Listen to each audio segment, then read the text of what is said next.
सौ भेरा त पढ़ा सलवा तू सरा मसे हरदम हमेशा आले सहाबन ते मझो मोहब्बता आहे कशफ किताबन में अहिड़ी पचारा त जॾहिं थींदो सभु चोॾो ज़ाहिर ज़हूरा वेंदो हया शर्म छॾे थींदी ज़ोर बिना माण्हू फिरी मिलंदे माॻ थींदा सुध हक़ीक़त हाला के हूंदा बिछड़ा विदायती भंगी बेदीना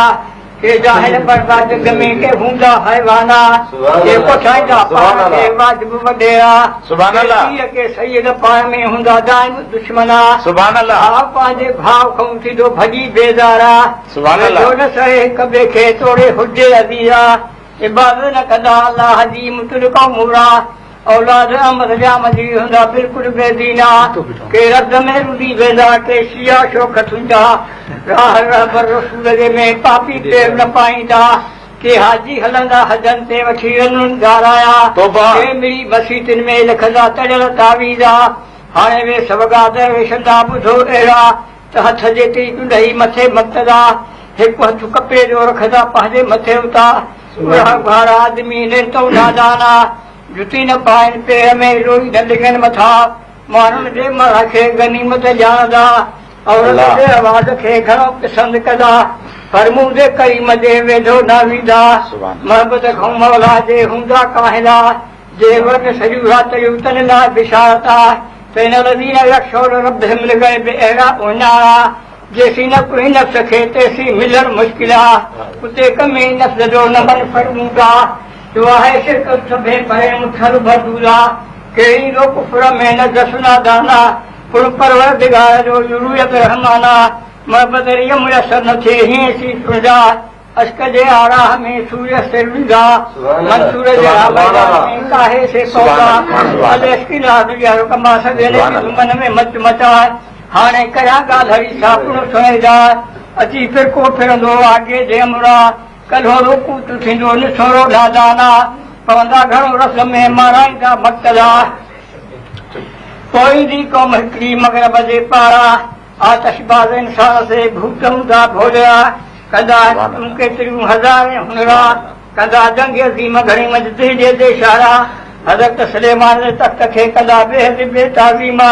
रखंदो पराह में तंहिंखे कादिर करीमा हाणे संदन हस्तनि जो कया बयाना टेंगरेशन जूं केतिरियूं हलंदियूं ज़मीन मथां गॾियूं डोड़ंदियूं शहरनि में ॾाढे धूम धका वेंदियूं वाका कंदियूं जल्दी झश मझा पटियूं ॾेई पेरनि में वाका कंदियूं वेंदा अहिड़ा आसार ज़ाहिर थींदा बिल्कुलु ज़हूरा दर खौॾामंदा आसमान में मकड़नि जे विसला सिको फेराईंदा मुल्क में कागज़ दर कंदा कागज़ फेरे कारा कंदा मोती मर्दाना पौधनि मुलव न मथे बेहद बेशुमारा पाण माराईंदा बाहि में से मूदी मरदूदा पाण जो पाण खणी रखियो घणो शर्फा से साराईंदा स्वर मुहादर आतिशा छॾाईंदा दीन मुहम्मदी मुस्लिम हदा कदा दीन ईसा जो काफ़र कबूला पाए पतलून पेरनि में ड्रेस ढकींदा ई बीसी हूंदी सभिनी जे वाता इंग्लिश में अंग्रेज़नि जी थींदी ॿोली ॾिसाना हाकिम थींदा मुल्क जा वॾे नामूसा पाए कमीसूं कीर्ती ससी सोड़रफा ज़ुल्म कंदा बिदाती बुछड़े अपारा खुदा ख़राब खुमरसी विञाईंदा वक़्ता ननियत निमाल जी हूंदियुनि हलाला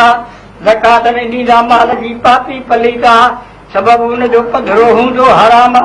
रोग गॾाईंदा रोग सी मिल सदो मासा न खाइजी मज़दूरनि जूं मानियूं मलीदा मिरो जे तरबियत सां मानी बख़्शीदा ॾियो ॻोहे भारत तुसीं मचल में पीड़ा अदना सदा दीन मलूकम फरमायो रसूल ख़ुदा त माण्हुनि मथे वैत सीड़े बदा ओंदिस खोट खज़ाननि में कढंदो देवाला 13 सां 54 में थींदो दिलजिला वेंदो तड़जी मुल्क मां छॾे हिंदू सिंध मदा दर्दस पवंदसि लंडन में फिटी वेंदसि गिलिस्ताना थींदो दोगरो आसमान में अहिड़ी पतारा 13 सां 54 में इंशाअल्लाह ताला तमन्नाजूं फुरक़नियूं थियंदियूं मुल्कनि में आसमान जे तरफ़ां त आहे कशम किताबनि में अहिड़ी पचारा त ईंदो ॾोढो ढारीअ खे वेंदसि अमानता शहीअ पीअ चयो तुंहिंजो वेंदसि दीनता किरी पवंदो कुफर में तोड़े मुंहिंजो मुर्शिदा चवाईंदो पाण ते कलमो शरीफ़ा ला इलाहा इल्लल्लाह मुहम्मद ज़मा रसूलुल्लाह हाउ सुजाद नशीन जो कया बयाना सफरवर पैदा कंदो शाफिर शेर सुजा कोड़े करामतूं तहजूद डोरियूं जबारा आशिक़ु थींदो अलाह जो जानब जुड़े जमाना नूर कहीं जे दरार में कंदो शमशद आशा ॿिया वली सिंध में सभई सितारा शुहाई शम्स जी करे वञा खे विया जे बतीअ जो कहिड़ो क़दुरु आहे सैयद धारा दीन में ऊंदा हूं ऐं बादशाह कलियन जो मिलनी मथां हुआ बस इन